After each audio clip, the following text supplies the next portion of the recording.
नमस्कार, मैं हूं आपके साथ रोशन लाल सैनी। आप देख रहे हैं न्यूज़ 14 टुडे। आज हम बात करेंगे केंद्र की मोदी सरकार के 9 साल पूरे होने पर क्या कुछ परिवर्तन आया है भारत में, कितना बदलाव आया, कितना विकसित भारत हुआ है, कितनी समस्याओं से भारत की जनता को निदान मिला है। इस पर बात करने के लिए हमारे साथ कैराना लोकसभा क्षेत्र से सांसद प्रदीप चौधरी जी हैं। उनसे बात करेंगे और जानने की कोशिश करेंगे कि कैराना क्षेत्र में भी कितना बदलाव आया है। सांसद साहब, आपका न्यूज़ 14 टुडे में स्वागत है। सबसे पहले तो 9 साल संपूर्ण होने पर न्यूज़ 14 टुडे की तरफ से बहुत बहुत बधाई, शुभकामनाएं। तो धन्यवाद, आपका भी बहुत बहुत। यही सबसे पहले सवाल कि कितना बदलाव इन 9 सालों में देखने को मिला है। 2014 में देश की सरकार भारतीय जनता पार्टी की बनी। यशस्वी प्रधानमंत्री आदरणीय मोदी जी ने इस देश की बागडोर संभालने का काम किया था। उससे पहले की सरकारों का अगर कार्यकाल देखें, उसमें दुनिया भर के भ्रष्टाचार, दुनिया भर की अव्यवस्थाएं, कोई भी काम ऐसा इस देश की जनता महसूस नहीं कर रही थी कि वो अच्छा फील करे, वो सुरक्षित महसूस करे। युवाओं के अंदर भी बहुत बड़ा संशय बना हुआ था, महिलाएं भी परेशान थी क्योंकि सुरक्षा का माहौल नहीं मिल पा रहा था, और इस देश का किसान भी अपने आप को बहुत ही लाचार महसूस करने का काम कर रहा था। मोदी जी के आने के बाद उन्होंने देश को बहुत अच्छे से तरीके से संभालने का काम किया है। जो बिगड़ी हुई व्यवस्थाएं थी उनको ठीक करने का काम किया है, और बहुत अच्छी अच्छी योजनाएं देश के भले के लिए उन्हें लागू करने का काम किया है, जनता के लिए लागू करने का काम किया है। जो चीजें देश के लोग महसूस करने का काम कर रहे थे, उन पर हमारे मोदी जी ने काम किया है। जैसे कि आप लोग जानते हैं कि महिलाओं की बहुत बड़ी समस्या गैस के कनेक्शनों को लेकर के होती थी, उनका निदान करने का काम किया है। बिजली के सेक्टर में अगर बात करें तो बिजली में बहुत बड़ा सुधार मोदी जी के आने के बाद देखने को मिला है। कानून व्यवस्था हमारे उत्तर प्रदेश की सरकार की अगर बात करें तो उसने सुधारने का काम किया है, और भिन्न भिन्न सेक्टर ऐसे हैं जिन पर इस देश की जनता को ये महसूस हुआ है कि हाँ, देश का प्रधानमंत्री इस देश की जनता के लिए क्या क्या कर सकता है। उसी रास्ते को अपना करके मोदी जी ने काम किया है, और देश के लोग बड़े आज भी 9 साल के बाद अपने आप को गौरवान्वित महसूस कर रहे हैं कि हमें 9 साल का मोदी जी का कार्यकाल सेवा, सुशासन और गरीब कल्याण के रूप में इतना अच्छा मिला है, जिसका अनुभव लोग कर रहे हैं, मोदी जी की योजनाओं का लाभ उठाने का काम कर रहे हैं, और आगे बढ़ करके और भी उनका मनोबल जिस प्रकार से देश के लोगों का बढ़ा हुआ है, वो आगे भी इसी प्रकार से सहयोगात्मक रुख अपना करके आगे बढ़ना चाहते हैं। एमपी साहब, जिस तरह से आप की बात करते हो, आप सहारनपुर से के जो 2 विधानसभा आपके क्षेत्र में सहारनपुर की लगती हैं, कैराना में शामली के 3 विधानसभाएं लगती हैं, और उत्तर प्रदेश से आप बिलोंग करते हैं, तो उत्तर प्रदेश में कितना बदलाव देखा इन 9 सालों में? क्योंकि अगर हम 9 साल मोदी सरकार के पूरे हुए तो 6 साल योगी सरकार के भी उत्तर प्रदेश में पूरे हुए। देखिएगा, 9 साल के अंदर पहले हम लोगों के यहाँ अच्छे अच्छे हाईवे नहीं थे। हम लोग अगर कहीं दिल्ली जाने की आवश्यकता पड़ जाती थी, दिल्ली कम से कम 5 घंटे से पहले हम लोग दिल्ली जा नहीं पाते थे। कोई अगर गंभीर रूप से बीमार हो जाता था, उस बीमार व्यक्ति को दिल्ली ले जाना, इधर देहरादून ले जाना, चंडीगढ़ ले जाना, या अन्य किसी बड़े शहर में दिखाने की जरूरत पड़ती थी, तो वो बीच रास्ते में ही दम तोड़ जाने वाली स्थिति में आ जाता था, अपना बड़ा हॉस्पिटल वो पकड़ नहीं पाता था। यहाँ मोदी जी के आने के बाद बड़े बड़े हाईवे बने हैं, दिल्ली देहरादून बना है। हमारा उत्तर प्रदेश की सरकार के आने के बाद सहारनपुर से लेकर के हमारा वाया शामली, बागपत और दिल्ली वाला हाईवे बना है, और हमारा देहरादून अंबाले बना है, और अपना मेरठ करनाल बना हमारे क्षेत्र को लेकर के, और पानीपत खटीमा, और अपना एक और हाईवे हमें जो सौगात के रूप में मिल रहा है, वो अपना शामली से लेकर के अंबाला को लेकर के मिल रहा है। कहने का आशय के पीछे ये है, जो एक अच्छे रोड मिले हैं अच्छी कनेक्टिविटी मिली है, उसके माध्यम से आसानी से जो हमारा 5 घंटे के बजाय ये 2.5 से 3 घंटे का समय दिल्ली जाने का हुआ है या अन्य शहरों में जाने का हुआ है, उससे जो मरीज भी होते थे उनको भी सरल तरीके से अपने जो हॉस्पिटल हैं अपना इलाज कराने में जो उनको एक सुविधा मिली है और गंतव्य स्थान पर पहुंचने का उनका समय कम हुआ है, ये मोदी जी की देन है। आज हम सब लोग देख रहे हैं कि ट्रेनों की व्यवस्था किस प्रकार से अच्छी बनाई है सरकार ने। पहले ट्रैक ऐसे नहीं थे जिन पर हाई स्पीड की ट्रेनें चलाने का काम किया जा सके, और ट्रैक को ठीक करने का काम किया है, प्लेटफार्मों को ठीक करने का काम किया है। जहां रेलवे स्टेशन अच्छे नहीं थे उनको अच्छे बनाने का प्लान किया जा रहा है। उसमें हमारा सहारनपुर भी है, शामली भी है, वर्ल्ड क्लास स्टेशन की स्थापना कर करके। और साथ ही साथ आप लोग देख रहे हैं कि हमारे देश के प्रधानमंत्री आदरणीय मोदी जी के द्वारा और हमारे रेल मंत्री के द्वारा आदरणीय अश्विनी जी के द्वारा किस प्रकार से कुछ समय के अंतराल में ही कितनी बड़े स्तर पर वंदे भारत जैसी ट्रेनों को देने का काम किया जा रहा है। हम लोगों को भी, सहारनपुर वासियों को, देहरादून वासियों को भी इसकी एक सौगात अभी कुछ दिनों पहले रेल मंत्री दे करके गए थे। एक बहुत बड़ी सौगात, बहुत बड़ी सुविधा लोगों को मिली है और कितना उत्साहजनक तरीके से लोगों ने उस ट्रेन का स्वागत भी करने का काम किया है और अच्छा भी महसूस करने का काम किया है। आदरणीय मोदी जी ने दिल्ली से हरी झंडी दिखा करके चालू करने का काम किया है। रेल मंत्री देहरादून से चल करके पूरे दिल्ली तक रास्ते का सफर उन्होंने तय करने का काम किया है। उससे ये संदेश जा रहा है कि लोगों के अंदर एक अच्छी फीलिंग उन्होंने महसूस की है और लोगों ने कितना भव्य स्वागत उनका करने का काम पिछले दिनों किया है, ये इस बात का उदाहरण है। मोदी सरकार पार्ट 2 में यानी 2020 में जो कोरोना महामारी आई थी, तो इस दौरान आपको भी और जो सरकार को भी कितनी चुनौती भरा ये समय रहा है जिससे पूरे देश को इस महामारी से बचाया जा सका? कोरोना महामारी एक बहुत बड़ा संकट देश के सामने ही नहीं था, पूरे विश्व के सामने रहा है। हमारे देश के पास स्वास्थ्य के क्षेत्र में बहुत अच्छी व्यवस्थाएं न होने के बावजूद भी हमारे देश के सारे सिस्टम ने, हमारे डॉक्टर्स ने, हमारे वैज्ञानिकों ने, हमारे स्वास्थ्य कर्मियों ने, हमारे नर्सिस ने इतनी बढ़िया व्यवस्था को लेकर के अपना काम किया है, अपना बेहतर उन्होंने करने का काम किया है, जिस बेहतर परिणाम की वजह से कोरोना को कंट्रोल करने में एक सफलता हासिल की है।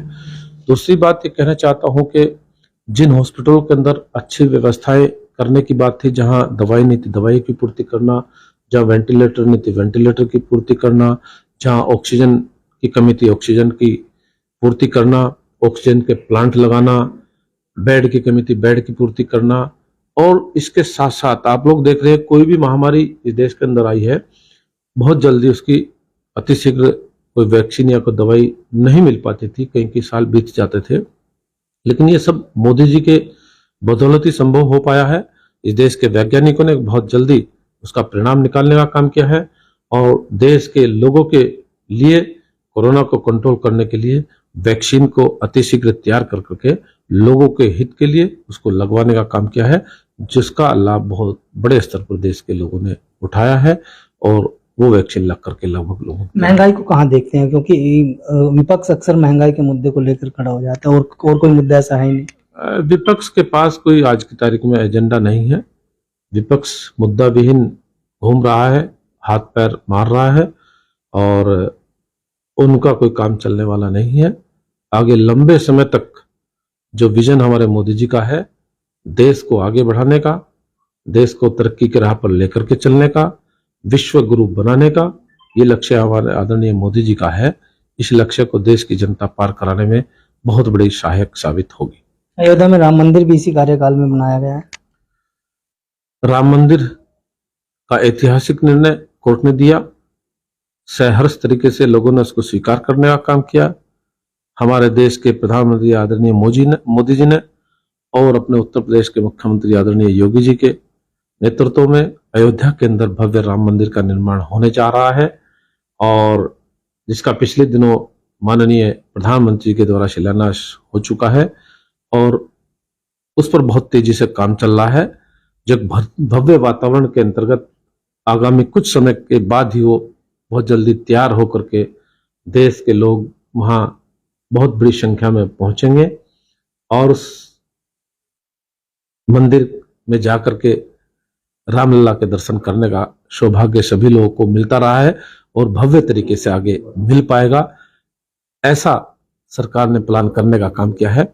बहुत जल्दी उस कार्यक्रम का आयोजन होने जा रहा है। अगर हम हिंदू तीर्थ स्थलों की बात करें या फिर गंगा मैया की बात करें तो जिसे पवित्र नदी हमारे यहाँ माना जाता है, उसकी सफाई अभियान को लेकर कितने संतुष्ट हैं?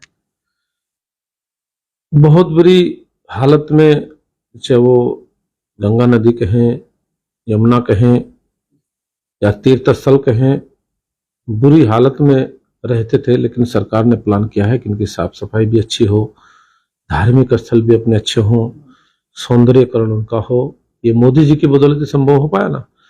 तो मेरा कहने का आशय है कि पिछले दिनों आप लोगों ने देखा होगा कुछ धार्मिक स्थलों पर सरकार ने पैसा देकर के उनको डेवलपमेंट उनका कराने का काम किया है। आज हम काशी विश्वनाथ की धरती बनारस को अगर जाकर के देखें, कितना सुंदर वहां पर आज की तारीख में हम लोग अपना मंदिर देख पा रहे हैं। पहले वहां इतनी व्यवस्थाएं नहीं थी, गंदगी दुनिया भर की पड़ी रहती थी। उन सब चीजों की व्यवस्था को ठीक करने का काम मोदी जी की सरकार के आने के बाद। मोदी जी तो खुद भी तीर्थ स्थानों पर रहे हैं, चाहे अमरनाथ हो या फिर अन्य तीर्थ स्थानों पहाड़ों में जाकर खुद भी जाकर के निरीक्षण भी किया और खुद भी वहां पर पूजा पाठ किया। नहीं, निश्चित रूप से उनका बहुत बड़ा विश्वास पूजा पाठ में रहता है और धार्मिक प्रवृत्ति उनके अंदर निश्चित रूप से बहुत लंबे समय से चली आ रही है। तो उनसे इस देश के लोगों को प्रेरणा मिली है, हम जैसे लोगों को उनको सीखने का उनके माध्यम से समय मिलता रहा है। तो मैं ये मानता हूँ कि जिस प्रकार का उन्होंने देश को चलाने का मादा उनके अंदर है, वो किसी और व्यक्ति के अंदर इतने बड़े स्तर पर देखने को नहीं मिल पाएगा। तो मेरा कहने का आशय है कि हम सब लोग उनसे प्रेरणा लें, देश को आगे बढ़ाने में उनके साथ सहयोगी बन करके चलें। तो मैं यही कहना चाहता हूँ। अगर मुस्लिम समुदाय की बात करें तो मुस्लिम समुदाय के लिए क्या कुछ नया किया गया है इस 9 साल के कार्यकाल में, क्योंकि 3 तलाक के खिलाफ भी कानून आप ही की सरकार में बनाए। ये किसी को इंडिकेट कर करके नहीं लाया गया है। महिलाएं इस बात को बहुत अच्छा महसूस कर रही हैं और उन्होंने इसका स्वागत भी करने का काम किया है। आज बहुत बड़े स्तर पर उसका लाभ भी मिला है। इसी प्रकार से देखें तो धारा 370 की अगर बात करें, धारा 370 बड़ी समस्या थी। वहां के लोग अपेक्षित महसूस कर रहे थे कुछ इसका अच्छा परिणाम निकल करके आए और सरकार ने उसका परिणाम निकालने का काम किया, धारा 370 को हटाने का काम किया है। लेकिन विपक्ष ने उस पर भी राजनीति करने की कोशिश की, उस पर हो हल्ला मचाने की कोशिश की और ये कहने का काम किया कि देश के अंदर दंगे होंगे, झगड़े होंगे, विवाद होंगे।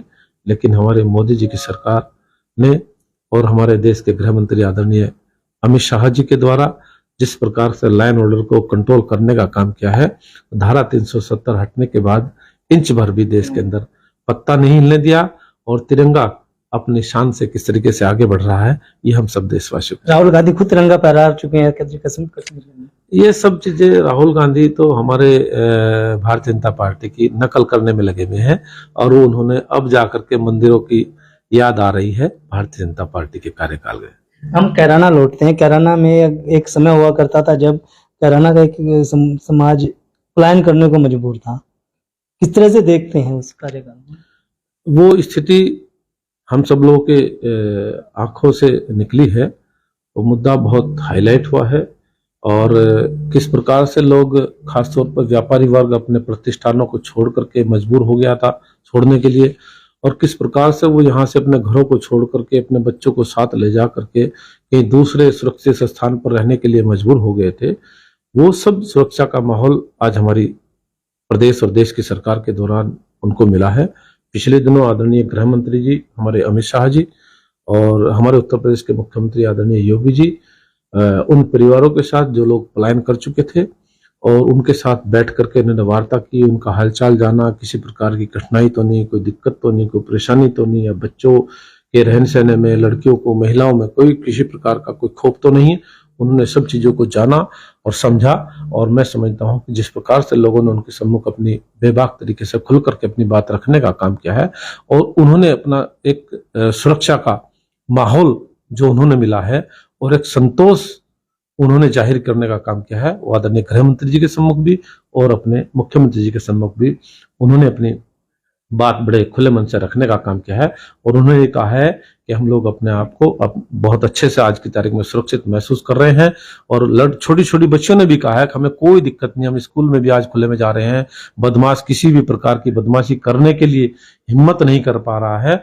और बदमाशों का जो इलाज आप लोग हमारी भारतीय जनता पार्टी की सरकार के दौरान हो पाया है वो किसी और की सरकार में संभव नहीं था, क्योंकि पहले बदमाश अपराध को जन्म देने का काम कर देता था, कंप्लेंट करने वाला कंप्लेंट करता था, मुकदमा दर्ज होता नहीं था, मुकदमा दर्ज हो जाता था तो कार्रवाई नहीं होती थी। ऐसे परिणाम लोगों ने भुगतने का काम किया है। आज की तारीख में कोई भी आखिरी सवाल है एमपी साहब, अंतर्राष्ट्रीय स्तर पर भारत को कहाँ देखते हैं मोदी जी के कार्यकाल में?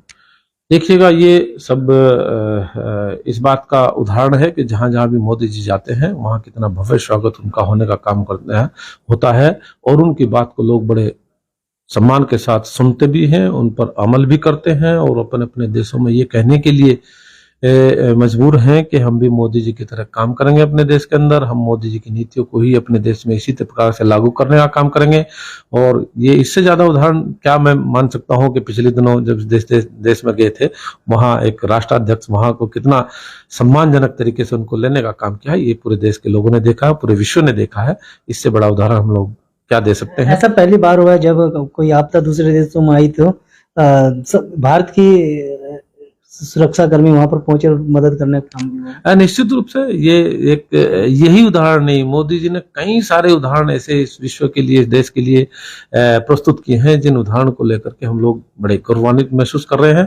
क्योंकि आप लोगों ने देखा जैसे यूक्रेन के अंदर युद्ध चल रहा है, उस युद्ध के साथ साथ किस प्रकार की परिस्थिति हमारे बच्चों को वहां से निकलने को लेकर के बन गई थी।